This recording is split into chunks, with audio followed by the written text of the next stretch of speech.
은혜로만 살고 있습니다 하고 인사하십시다.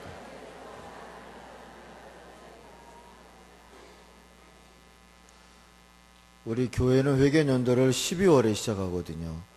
5월 말주 오늘이면 딱 절반이 지났습니다. 돌아보면 은혜로 살았다 싶습니다. 어르신들한테 죄송하지만 나이 들다 보니까 잘 사는지 잘 모르겠다 이런 생각도 들고요. 진짜 은혜로 살고 있는 거다 하는 그런 생각이 점점 더 든다 하는 생각이 들어요. 그리스 철학자들이 그런 얘기를 했다고 그럽니다. 세상에서 가장 쉬운 일은 남을 비난하는 일이고 가장 어려운 일은 자기를 아는 거다. 그게 뭐 이렇게 어려울까? 자기를 아는 게 뭐 이렇게 어려울까? 그런 생각 한편으로 해봤어요. 오늘 하나님 말씀대로 깨달으면 되는 거 아닌가? 오늘 7절 말씀에서 보니까 스스로 지혜롭게 여기지 말라 그러시잖아요.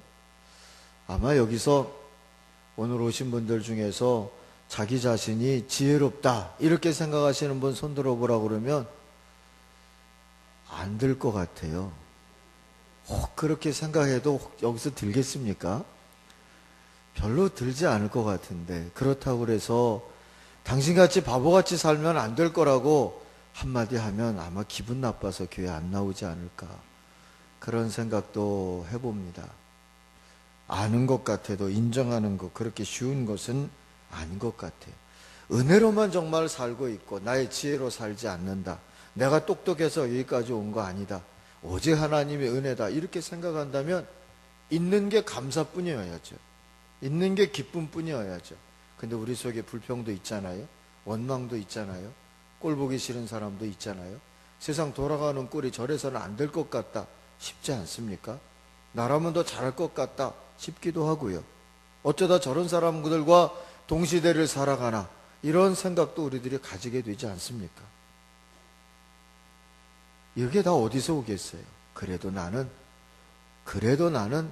내 판단은, 내 생각은, 내 지혜는 좀 더 낫지 않나. 자기 자신을 지혜롭게 여기기 때문 아니겠어요? 근데 오늘 하나님 말씀 보니까 그렇게 살면 하나님의 인도함이 우리한테 없대요. 하나님의 인도를 받는 진짜 지혜로운 인생은 내 안에 어리석은 놈이 하나 있다. 내 안에 미련함이 있고 교만함이 있다. 내가 그렇게 지혜롭지 못하다 인정하고 사는 거죠. 욥기를 보면 우리가 분명하게 깨달아지는 것이 있어요. 욥이 동방의 의인이다 칭함을 받았던 사람이고, 그래서 하나님 앞에서 많은 복을 누리며 살았던 사람이지 않습니까? 그런데 어느 날 다 없어졌잖아요.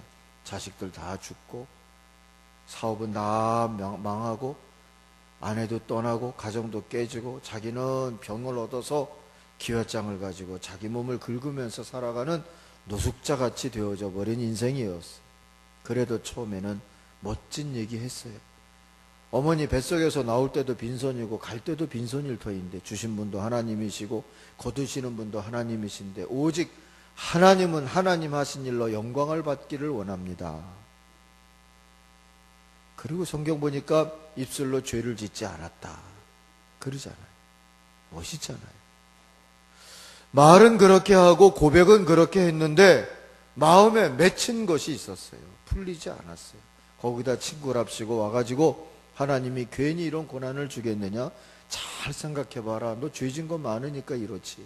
빨리 생각해내서 죄를 회개해야 하나님이 뭔가 긍휼을 베푸시지 않겠느냐? 옆에서 자꾸 얘기하는 게 다 상처가 되는 거예요. 억울했어요. 힘들었어요. 미웠어요. 낙담하고 있는데, 근데 하나님께서 이 욥을 보면서 말씀하시죠. 38장, 39장, 40장 쭉 읽어보면은요, 욥아, 정말 너 나와 함께 다투어 보겠느냐? 네 마음이 어떻게 하면 좀 풀리겠느냐 하시는 말씀입니다. 그리고 질문을 쏟아내세요. 내가 땅에 기초를 놓을 때 너는 어디 있었느냐? 내가 그렇게 많이 알면 한번 말해보아라. 대장부처럼 피하지 말고 허리를 묶고 내가 네게 묻는 것을 한번 대답해봐라. 그리고 질문을 쏟아내시죠. 땅과 바다의 경계를 어떻게 지었는지 네가 아느냐? 아침과 새벽의 시작이 어떻게 되어지는지 네가 아느냐? 사망의 문이 언제 열리는지 네가 아느냐? 어느 길이 광명의 길이고 어느 길이 어둠의 길인지 너는 아느냐? 하나님이 계속 물으시니까 욥이 신음소리밖에 낼 것이 없었다 그랬어요. 그리고 절망해서 이렇게 고백합니다. 나같이 보잘것없는 자가 주께 무엇이라고 대답하겠습니까? 다만 내 손으로 내 입을 가릴 뿐입니다. 주님, 할 말 없습니다. 그 얘기잖아요. 절망한 겁니다. 더 이상 불평도 판단도 원망도 억울함도 절망과 함께 내려놓는 거죠. 그런데 하나님 말씀 보면 거기가 전환점이었어요. 새로운 희망이 시작되는 자리였어요. 생각하기를 멈추고 불평하기를 멈추고 판단하기를 멈추니까 비로소 하나님의 말씀이 그대로 들려왔어요. 앞으로도 뒤로 오른쪽으로 왼쪽으로도 갈 곳이 없다고 탄식하며 억울해하고 답답해만 했는데 비로소 손잡고 인도하시는 하나님이 보였어요.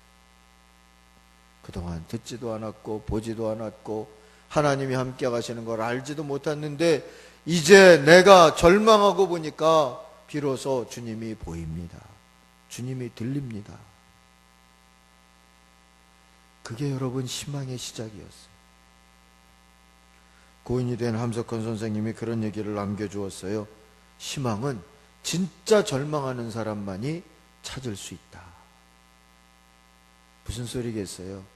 여전히 내가 뭔가 할 것 있을 것 같을 땐 희망이 안 나타나. 다 절망했을 때 하나님이 들리고 하나님이 보이고 그런다니까요. 제가 여름산에 올라갔다가 오래전에 여름산에 혼자 올라갔다가요 길을 잃어버린 적이 있어요. 웬만하면 산에 혼자 다니지 마십시오. 풀이 이렇게 억새풀이 저보다도 더 크고요. 제가 올라온 길이라고 생각해서 길이 별로 안 보이는데 골짜기를 헤치고 내려왔는데 내려올 때 중간부터 좀 이상하긴 했어요. 그래도 되겠지. 그러고 내려갔는데 길이 안 보이는 거예요. 내가 올라왔던 그 사람 다니는 길이 안 보이는 겁니다. 여기가 어디지 싶은 거예요. 길을 찾을 것 같아서 뭐 찾아지겠지. 앞뒤로 좌우로 왔다 갔다 해보는데도 어디로 가야 될지 방향도 못 잡겠어요. 보이는 것도 없고. 계속 거기서 제가 헤매고 있었으면 아마 여기 못 섰을 거예요. 근데 누군가가 얘기했던 게 불현듯 생각이 나더라고요. 산에서 길을 잃어버리면 높은 데로 올라가라고. 그래서 제가 그 힘들어 내려왔던 산을 다시 또 땀을 뻘뻘 흘리면서 기어 올라갔어요. 제일 높은 꼭대기에 올라가서 보니까 비로소 내가 가야 할 길이 제대로 보이더라고요.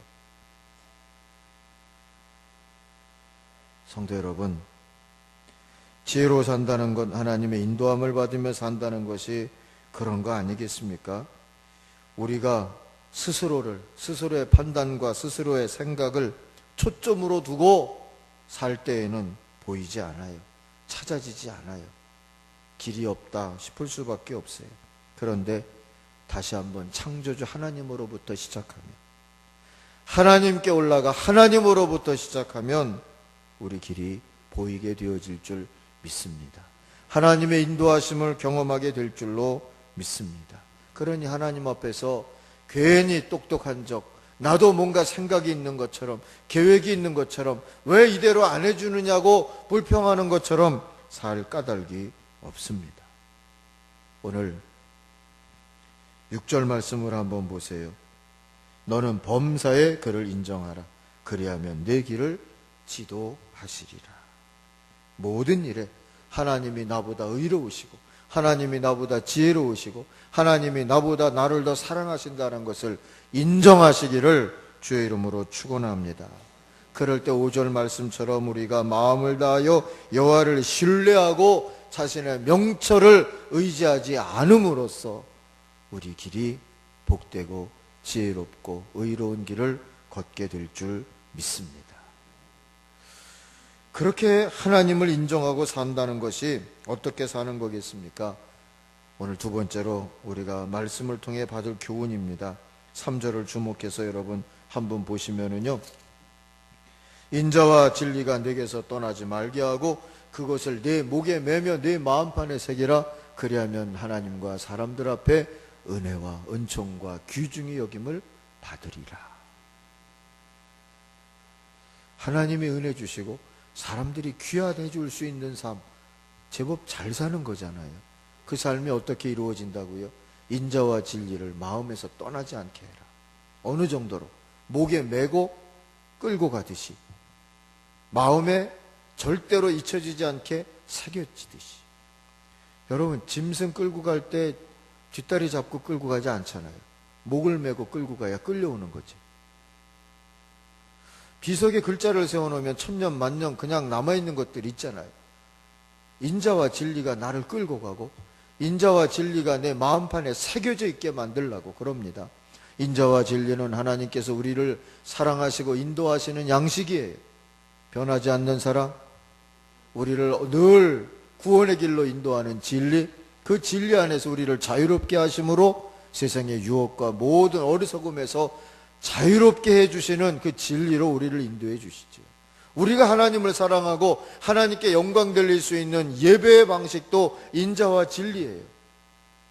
어떻게 마음판에 새겨요? 말씀하시는 하나님께서 주시는 말씀도 인자와 진리예요. 다른 말로 하면 하나님의 말씀이 나를 끌고 가고 하나님의 말씀이 내 마음판에 새겨진 듯이 살라.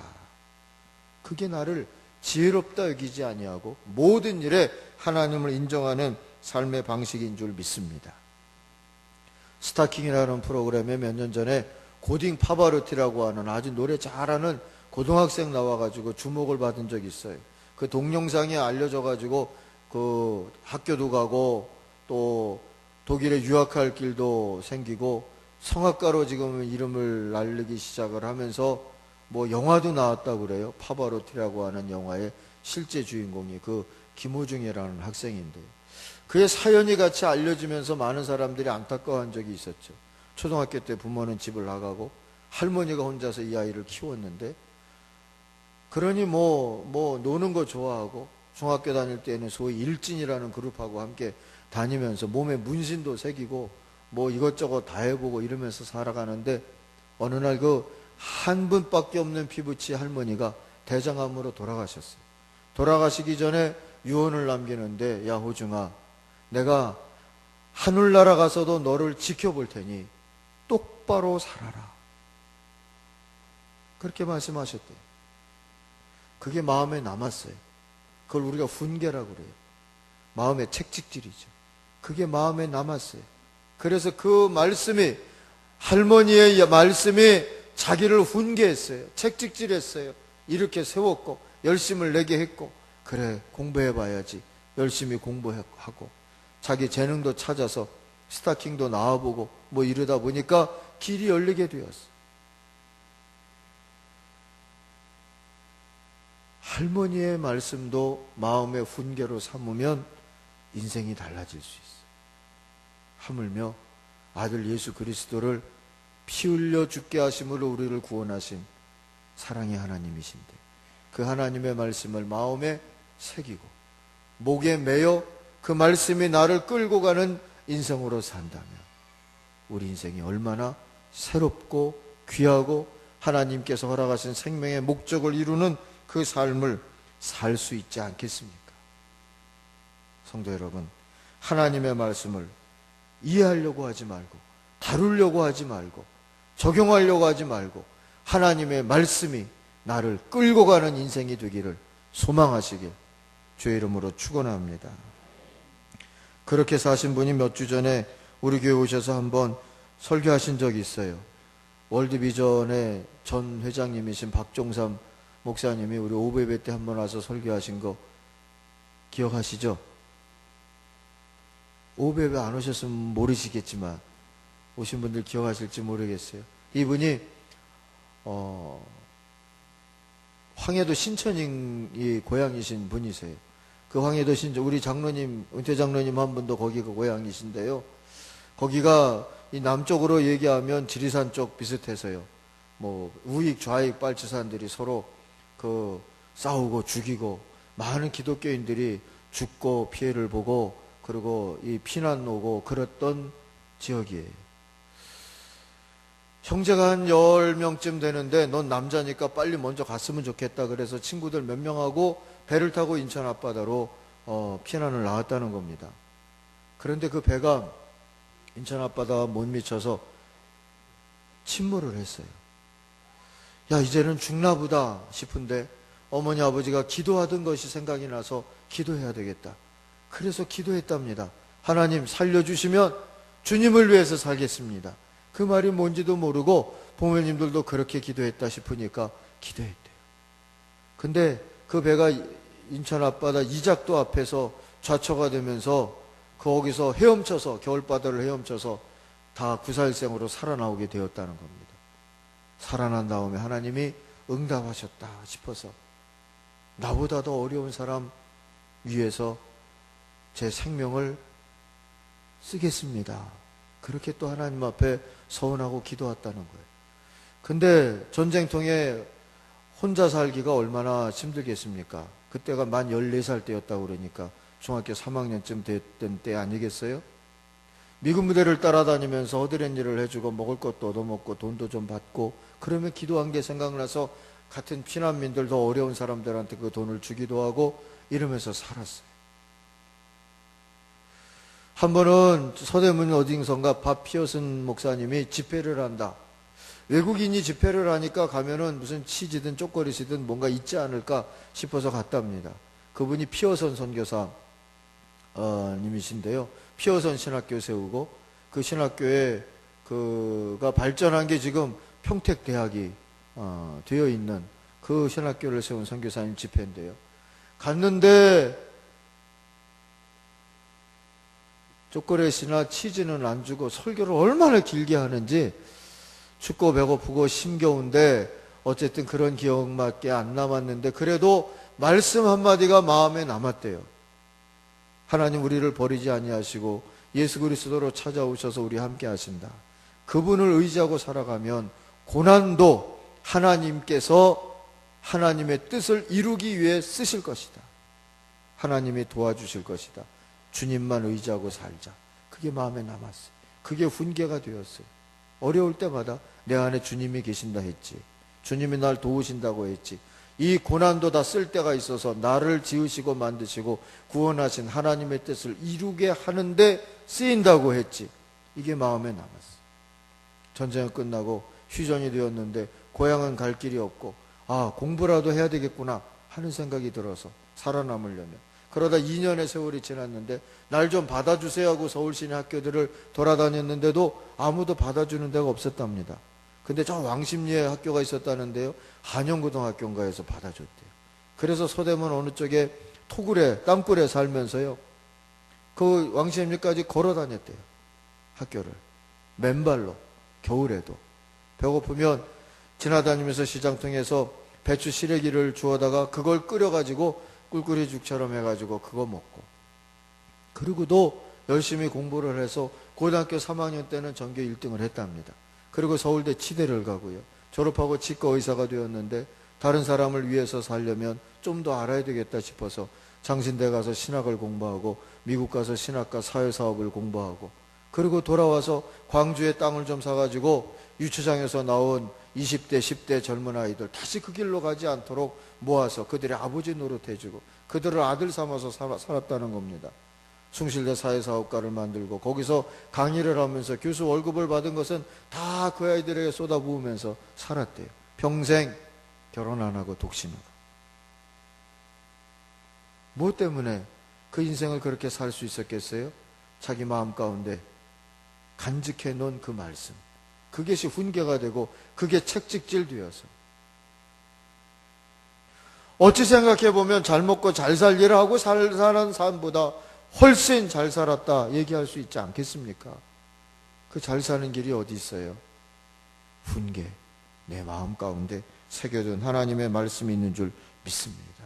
여러분, 우리가 판단하고 생각 잘해서 여기까지 이만한 평안이라도 있다면 살아온 것 아니에요. 하나님이 우리를 인도하셨어요. 가만히 생각해 보면 그래도 내 인생의 고비고비마다 나를 무릎 꿇게 만들고 기도하게 만들고 기다리게 만들고 인내하게 만들고 참게 만들고 여전히 믿음으로 하나님을 바라보게 만든 그 말씀이 있을 줄 믿습니다. 이제라도 그 말씀이 나를 인도한다는 걸 고백하고 하나님의 말씀이 그 인자와 진리가 나를 이끌어가는 그런 복된 삶을 사모하게 되기를 주의 이름으로 축원합니다. 오늘 세 번째로 주신 말씀에서 기억할 것은 하나님을 모든 일에 인정하라고 그랬잖아요. 그러면 재물의 관계에서도 하나님을 인정하라고 오늘 하나님께서 가르쳐 주세요. 9절 10절 말씀에서 한번 보십시오. 내 재물과 내 소산물의 처음 익은 열매로 여호와를 공경하라. 그리하면 내 창고가 가득히 차고 내 포도즙 틀에 새 포도즙이 넘치리라. 창고를 채워주시고 내 사업을 흥왕하게 해주시는 분은 내가 아니라 하나님이세요. 그러니 하나님께서 주시는 재물, 귀한 것, 꼭 재물이 아니어도 좋아요. 시간이든 직분이든 사업이든 기회든 아들, 딸이든 가정이든 교회든 여호와를 공경하는 데 쓰라고 그렇게 가르쳐 주십니다. 하나님의 나라와 하나님의 선교에 참여하기를 우리의 재물로, 우리의 시간으로, 우리에게 주신 하나님의 능력으로 그렇게 살기를 기뻐하고 우선하고 기꺼이 하라는 겁니다. 그게 하나님의 나라 방식의 재테크예요. 은행에 아무리 묻어놔봤자 요새 뭐 이자도 별로 안 되잖아요. 땅 사고 집 사놔봤자 떨어지잖아요. 그걸로 하나님의 일을 하래요. 그걸로 하나님의 나라를 공경하는 일을 해보라는 겁니다. 하나님이 어떻게 하시나? 마중물이라는 거 아시죠? 펌프질 할 때 그 물 끌어올리려고 위에 이렇게 붓는 한 바가지 물이 마중물 아닙니까? 하나님이 우리에게 주신 재물, 하나님께서 우리에게 주신 시간, 하나님께서 우리에게 주신 그 귀한 것들은 마중물 같아요. 그리고 하나님께서 더 주실 것들은 지하수 같은 거라고요. 하나님이 주신 거 홀딱 먹어버리지 말고 그걸 마중물로 여호와를 공경하는 데 쓰면 하나님의 것으로, 그 풍성한 것으로 우리의 삶을 더 복되고 더 많이 자유롭게 하나님의 일을 하면서 사는 인생이 되어질 줄 믿습니다. 제 얘기가 아니고 하나님의 말씀이에요. 이 말씀만이라도 우리 속에 훈계로 삼았으면 좋겠어요. 어떤 사람이 사막길을 가다가 길을 잃어버렸어요. 목이 말랐어요. 며칠 동안 물을 못 먹었어요. 죽게 되었어요. 그런데 이 펌프가 하나 박혀있는 오아시스, 사람들도 살지 않는 지하수가 안에 있는 자리에 펌프를 누가 하나 박아놓고 거기에다가 이 물통을 하나 만들어 놓은 겁니다. 그 안에 물이 있고, 그리고 거기 써 있는 거예요. 이 물통의 물로 마중물을 삼아가지고 펌프질을 해서 갈증을 해결한 다음엔 이 통에다가 물을 꼭 채워주십시오. 그래 또 다른 사람이 와서 목마름을 해결할 거 아닙니까? 그래야지 싶다가도 마음에 의심이 생겼어요. 혹시 이 통에 물을 집어넣고 펌프질을 하는데 재수 없어서 물은 안 올라오고 왜 꼴까닥 하고 들어갈 때 있잖아요. 그렇게만 돼버리면 나는 물도 못 마시고 여기서 펌프 앞에서 죽을 텐데 어떡하지? 갈등을 하다가 일단 살고 봐야 되겠다. 그 물통에 물을 벌컥벌컥 먹어버렸어요. 그러고 나서 길을 찾아 나왔으면 다행인데 못 찾아서 죽었대요.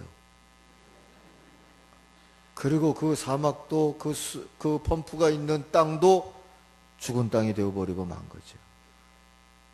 마중물이 없으니까.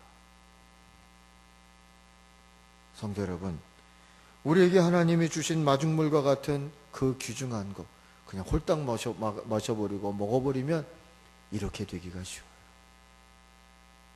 우리나라 남쪽에 부산을 중심으로 그 인근의 남해안 쪽에 우리 교단에 좋은 교회들이 많고 기독교 세가 좋아요. 좋은 장로교들이 많아요. 거기에 선교한 교회가 호주교회예요. 호주 선교부예요. 그런데 그 호주 선교사 중에 많은 분들이 잘 모르시는데요, 제일 먼저 오신 분이 조셉 헤일리 데이비스 선교사라고 1889년 가을에 왔어요. 10월에 40일 동안 배를 타고 호주에서부터 여기까지 왔대요. 누나인 메리 선교사하고 남매가 같이 왔습니다. 그리고 서울에서 5개월 동안 선교를 준비하고 선교지로 부산을 삼아가지고 다시 서울부터 부산까지 걸어서 내려갔대요. 겨울에. 아마 꽃샘쯤 됐을까요? 하여튼 그럴 때인데 걸어서 내려가는데요,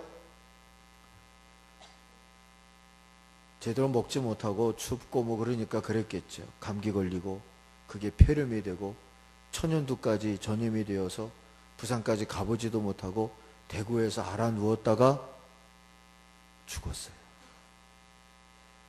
30대 초반에. 호주에서 어느 학교에 교장 선생으로 있다가 그거 내려놓고 선교하러 가야 되겠다고 알지도 못하고 가보지도 않았던 조선 땅을 택해서 와가지고 제대로 선교답게 해보지도 못하고 6개월 만에 죽었어요. 안타깝잖아요. 잘 살았다고 하기에는 너무 안타까운 생애가 아니겠습니까? 그런 마음이 들지 않아요? 그냥 살았으면 교장 선생님으로 은퇴하고 늙어서 자식들 잘 가르치고 자식들을 선교사로 만들어도 좋을 거고 이런 생각도 우리가 해볼 수 있잖아요. 그런데 그 인생이 그렇게 끝나도록 하나님 하시지 않았어요. 그 데이비슨 목사님, 선교사님 이야기가 호주교회에 전해지니까 유례없는 호주교회 영적 각성 운동이 일어나고요, 조선을 위해서 기도하는 운동이 일어나고, 호주교회가 무려 그 뒤를 따라서 180여 명의 선교사가 이 조선 땅에 왔다는 거 아닙니까? 자기 인생을 마중물로 드린 것이 된 거예요. 하나님이 그렇게 쓰셨어요.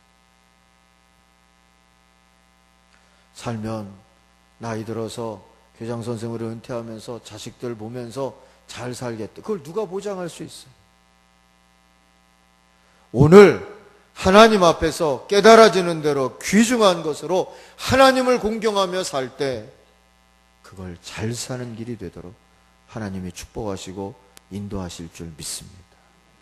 이걸 믿고 우리에게 주신 삶을 하나님을 공경하는 데 살아가는 삶으로 드리는 것, 여러분, 이게 지혜로운 거죠.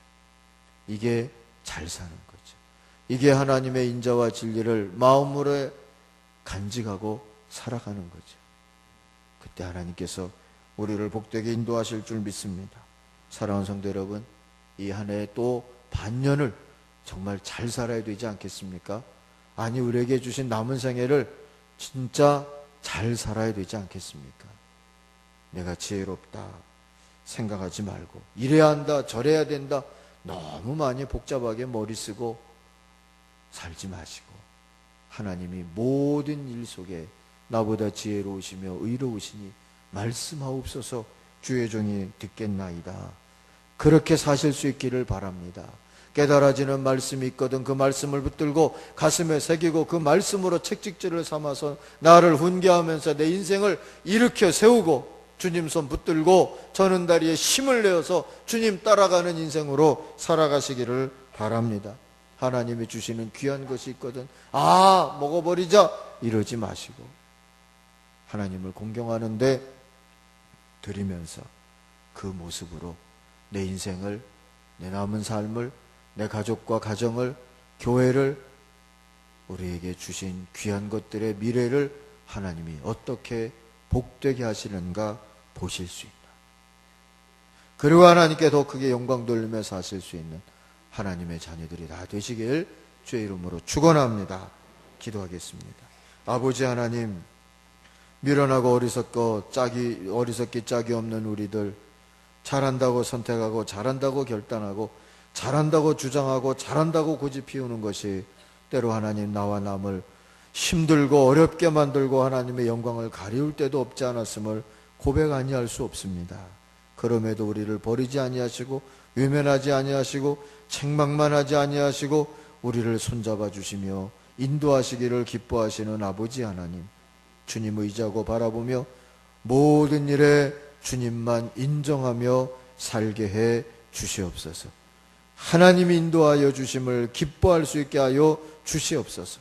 주의 말씀이 나의 인생의 훈계가 되어지고 채찍질이 되어지는 삶을 살게 해 주시옵소서.